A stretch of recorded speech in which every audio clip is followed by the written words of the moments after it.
बंद दरवाजे के पीछे सिसकियों की आवाज गूंज रही थी। एक जानी पहचानी सी आवाज रोते हुए कह रही थी, नहीं, मैं राहुल को और धोखा नहीं दे सकती। बंद कमरे में रोने वाली आवाज और कोई नहीं बल्कि राहुल की गर्लफ्रेंड आयशा थी, और उसके साथ था वही नीली मर्सिडीज वाला लड़का जो आयशा के जैसा ही हैरान और परेशान लग रहा था। उसने आयशा का हाथ पकड़कर कहा, मर्जी से नहीं, मजबूरी से कर रहे हैं ये सब हम, नाटक, वो भी उस राहुल को बचाने के लिए। ये मत भूलो, तुम तो फिर भी प्यार करती हो राहुल से, मैं तो बेवजह फंसा हूं इस दलदल में। आयशा बेचैन होकर कहती है, पर राहुल तो नहीं समझेगा ना ये सब, कल रात की तरह ही बार बार आता रहेगा और गुस्से में न जाने क्या कर देगा जब तक उसे सच्चाई का पता न चले। आयशा की बात सुनकर वो आदमी डर गया और उसने कहा, तुम राहुल को सब सच्चाई बताओगी और फिर मास्टर हमारा क्या हाल करेगा ये सोचा? आयशा, हम दोनों के खातिर हमें राहुल के सामने ये प्यार का नाटक करते रहना है। पर आयशा ने तब तक अपना मन बना लिया था। आयशा ने हिम्मत के साथ कहा, ये नाटक और नहीं होगा मुझसे, और यही बताने जा रही हूं मैं राहुल को आज शाम। तभी दूसरी ओर राहुल अभी भी उस पुलिस ऑफिसर के शरीर में था जिसकी उसने कल रात हत्या की थी, और वो कमिश्नर की बातें सुन रहा था। कमिश्नर ने राहुल और शालिनी को एक चिट्ठी देकर हंसते हुए कहा, भाई अभी अभी तो ज्वाइन किया है? और ज्वाइन करते ही लव लेटर्स आने लगे मेरे नाम पर।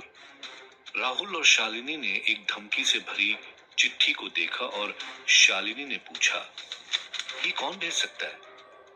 कमिश्नर हंसते हुए बोला, अरे भाई वही लोग हो सकते हैं जिन्हें पता है कि मैं जुर्म के साथ कभी समझौता नहीं करता। इस शहर का हर गैर कानूनी धंधा अब बंद होगा, फिर चाहे वो बड़ा हो या छोटा। हाँ, मुझे पता है ये मुश्किल है, और इसीलिए मुझे मेरी इस सीक्रेट टीम पर भरोसा है। आज से हर दिन हम शहर के एक एक हिस्से से जुर्म का नामो निशान मिटाएंगे।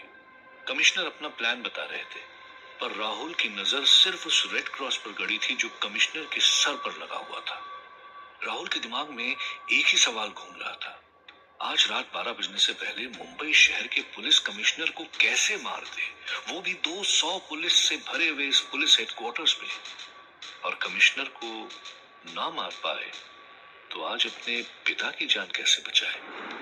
शालिनी ने आगे बढ़ते हुए कहा, सर, आज की ऑपरेशन राहुल लीड करे तो बेहतर होगा। मैं आपके साथ रहना चाहती हूँ, क्योंकि आप पर आए कोई भी खतरे को हम नजरअंदाज नहीं कर सकते। अगर आपको कुछ हो गया तो पूरे डिपार्टमेंट की हिम्मत टूट जाएगी सर। मैंने कॉम्बैटिंग में स्पेशल ट्रेनिंग ली है और ब्लैक बेल्ट भी हूँ। मेरे रहते आपको कोई छू भी नहीं सकता। लो, अब एक और मुसीबत। राहुल सोचता है कि शालिनी अगर कमिश्नर के साथ ही रहेगी तो वो कमिश्नर को कैसे मार पाएगा। 1 घंटे बाद एक गैर कानूनी शराब के ठेके के बाहर खड़े होकर राहुल मन ही मन मुस्कुरा रहा था। शायद पिछले दिनों में वो पहली बार मुस्कुराया था। अपने टीम के साथ अंदर जाते हुए उसने महसूस किया कि यहाँ उसे एक नहीं बल्कि कई रेड क्रॉस वाले लोग मिलेंगे। शायद कमिश्नर के मिशन की वजह से राहुल नरक दूत का 1 महीने का कोटा आज ही खत्म कर देगा। पर ठेके के अंदर घुसते ही उसकी हंसी मानो चेहरे से उड़ गई हो। अंदर एक भी इंसान नहीं था जिसके सर पर रेड क्रॉस था। ये कैसे मुमकिन है? पर उसे और सोचने का वक्त ही नहीं मिला। अंदर से गुंडों ने पुलिस को देखते ही उन पर हमला कर दिया। इस मुठभेड़ में एक हवलदार राहुल को मदद के लिए पुकारने लगा जब एक विशाल दिखने वाला आदमी कांच की बोतल हाथ में लिए उस हवलदार पर हमला करने आ रहा था। राहुल ने तुरंत अपनी गन ली और उसकी तरफ शूट करना शुरू किया, लेकिन ट्रिगर तो दब ही नहीं रहा था। राहुल के बाजू में खड़े हवलदार को लगा कि शायद उसके सर की बंदूक लॉक्ड होगी, इसीलिए वो लॉक खोलने गया, लेकिन देखा तो लॉक तो पहले से ही खुला हुआ था। हवलदार ने गन को हवा में शूट करने के लिए तय किया तो वो गन अच्छे से फायर भी हुआ, लेकिन फिर वही बंदूक लेकर राहुल ने फायर करना चाहा तो ट्रिगर फिर नहीं दब रहा था। उसने फिर से कोशिश की, पर बंदूक से एक भी गोली नहीं निकली। तभी उसके कानों में नरकदूत की आवाज गूंजी, तुम्हारा औजार सिर्फ उन लोगों पर चलेगा जिनके सर पर लाल क्रॉस है। भूल गए? उसके बाद राहुल बेहाल लाचार होकर उस हवलदार पर हमला होता देखता रहा। सौभाग्य से अंत में दूसरे पुलिस अफसर ने हमलावर पर गोली चला दी और वो हवलदार बच गया। आखिरकार पुलिस सारे गुंडों को कैद करने में कामयाब रही और इस मुठभेड़ का अंत हुआ। जब सब शराब के ठेके से निकलने लगे, तब उस दूसरे पुलिस अफसर ने राहुल से पूछा, सर, क्या आज भी तबीयत ठीक नहीं है आपकी? नहीं, मतलब वैसे तो आप आंख बंद करके निशाना लगा लेते, पर आज आज क्या हो गया? राहुल ने जवाब नहीं दिया, लेकिन उसके मन में बहुत हलचल हो रही थी। वो सोच रहा था कि जो लोग गैर कानूनी शराब बेचते हैं, जुए के अड्डे चलाकर जवान लड़कों को बहकाते हैं, उनके सर पर लाल क्रॉस का नामो निशान नहीं है। और राहुल के पिता जो गरीबों को खिलाए बिना खाना तक नहीं खाते हैं, कमिश्नर जो शहर को अपराध से मुक्त करना चाहते हैं, उनके सर पे लाल क्रॉस। और ऐसे अच्छे लोगों को मारने की जिम्मेदारी राहुल पर। ये कैसा न्याय था नरकदूत का? एक तरफ राहुल इस सोच में खोया हुआ अपने अगले टारगेट की तरफ बढ़ रहा था, और दूसरी तरफ आयशा निकल पड़ी थी अपनी मंजिल की ओर। उसे एक बहुत जरूरी काम को आज अंजाम देना था। ढलते सूरज की रोशनी में राहुल आखिरी टारगेट लोकेशन के बाहर खड़ा था। अब तक एक भी क्रिमिनल के सर पर इसने रेड क्रॉस नहीं देखा था, ना तो उसकी गन एक भी बार चली थी। यहाँ उसे कोई ना कोई रेड क्रॉस वाला आदमी दिख जाए, ऐसा सोचकर राहुल टारगेट लोकेशन के अंदर गया। लेकिन अंदर जाते ही पुलिस पर गोलियों की बौछार शुरू हो गई। अपने आप को बचाने के लिए राहुल ने गन निकाली और बिना सोचे शूट किया। एक बुलेट उसकी बंदूक से निकलकर दीवार में घुस गया। राहुल ताज्जुब होकर अपने बंदूक की ओर देखने लगा और उसने सोचा कि उसकी गन काम कर रही थी। इसका मतलब अंदर ऐसा कोई शख्स है जिसके सर पर रेड क्रॉस होगा। और आखिरकार वो आदमी राहुल को दिख ही गया, एक दीवार के पीछे छुपकर जो पुलिस पर गोलियां बरसा रहा था। वो रेड क्रॉस जैसे उस आदमी के सिर पर चमक रहा था। राहुल उसकी तरफ दौड़ा। उसे पता था उसके पिता को बचाने का सिर्फ एक ही तरीका था, आज इस आदमी को खुद मारकर। जैसे ही राहुल उस आदमी की तरफ निशाना ताने आगे बढ़ रहा था, वो आदमी चिल्लाया, सिर्फ हमारे पीछे पड़ सकते हो तुम लोग? अरे हम तो दूसरों के कहने पर डंडा चलाते हैं, अपना पेट पालने के लिए। हिम्मत है तो उन्हें जाके पकड़ो जिनकी उंगली पर सब नाचते हैं। हिम्मत है मास्टर को छूने का? ये कहते हुए अचानक उस आदमी ने खुद को अपनी गन का निशाना बनाया और अगले ही पल उसका बेजान शरीर जमीन पे पड़ा हुआ था। पुलिस उसकी ओर दौड़कर आई। राहुल दंग होकर वहीं खड़ा रहा। इस सब गड़बड़ी में नरकदूत की आवाज राहुल को सुनाई पड़ी। उल्लू का पट्टा खड़े होकर इस आदमी का भाषण सुन रहा था। गोली नहीं चला सकता था क्या? पुलिस के सारे मिशन आज के लिए खत्म हो गए हैं। तू अपना मिशन कब पूरा करेगा? याद है ना, 12 बजने के पहले एक आदमी को मारना पड़ेगा तुझे, वरना गरम तेल खौल रहा है कढ़ाई में।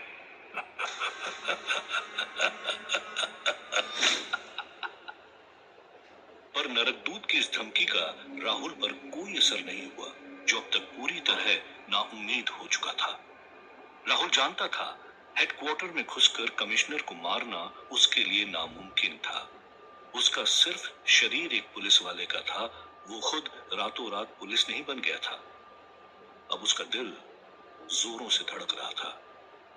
अपने आंखों के सामने हुए आत्महत्या के बारे में सोचकर वो अब भी अचंभित था। फिर राहुल को अचानक कुछ याद आया।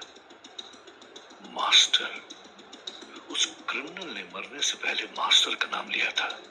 अजीब है, सुबह कमिश्नर के पास जो धमकी भरी चिट्ठी आई थी, वो भी किसी मास्टर ने ही भेजी थी। है कौन ये मास्टर जो इस पूरे अपराध की दुनिया को चला रहा है। पर फिर राहुल ने सोचा, इससे मुझे क्या फर्क पड़ता है, मुझे तो वो गरम तेल की कढ़ाई और उससे बचने के रास्ते के बारे में सोचना चाहिए बस। पर उसका मतलब क्या, मुझे अपने पिता को?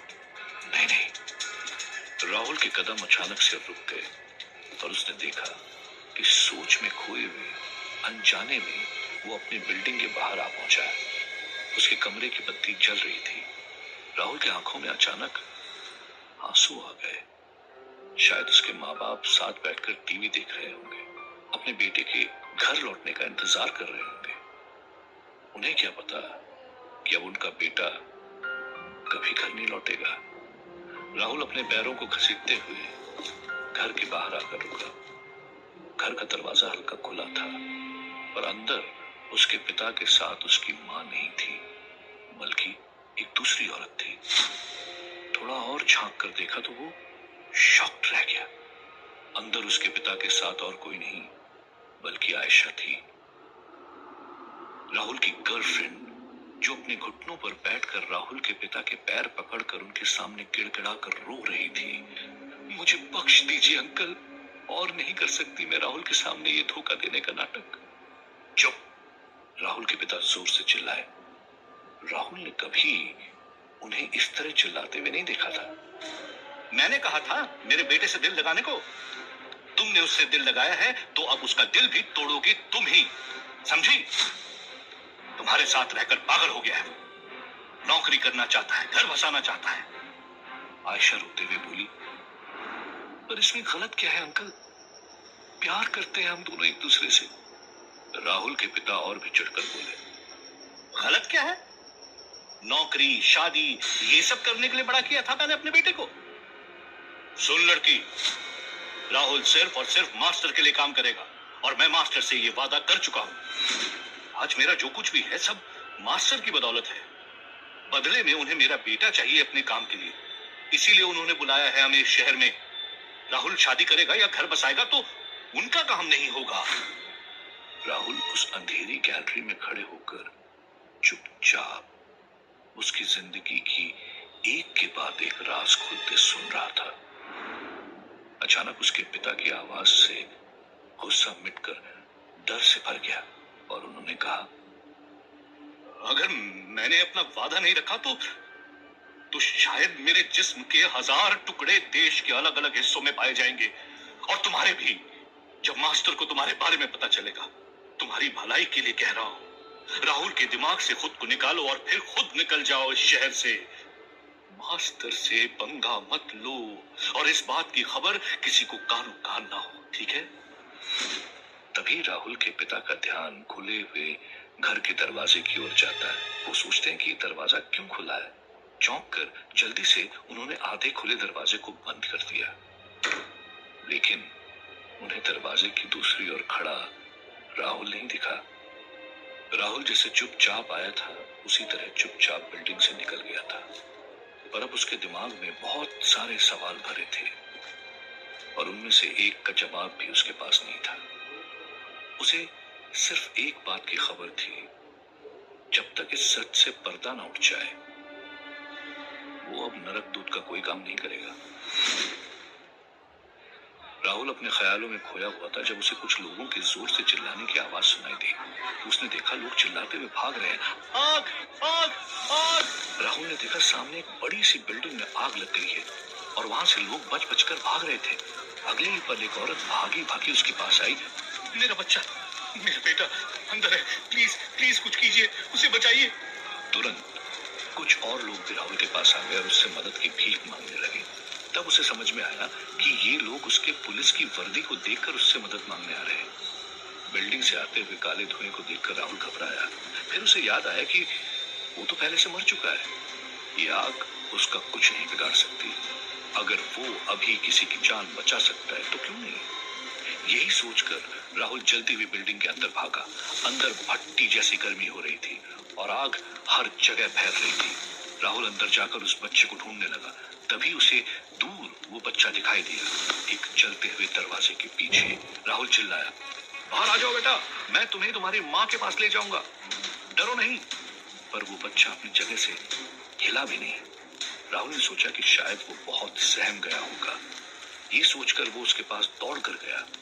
बच्चे ने उसकी ओर मुड़कर देखा, पर उसका चेहरा तो नरकदूत का था। नरकदूत ने मुस्कुराते हुए राहुल से कहा, बड़ा उतावला हो रहा था मुझसे मिलने के लिए, तो मैं ही आ गया। राहुल ने अपने आसपास देखा, पर माहौल पूरा बदल गया था।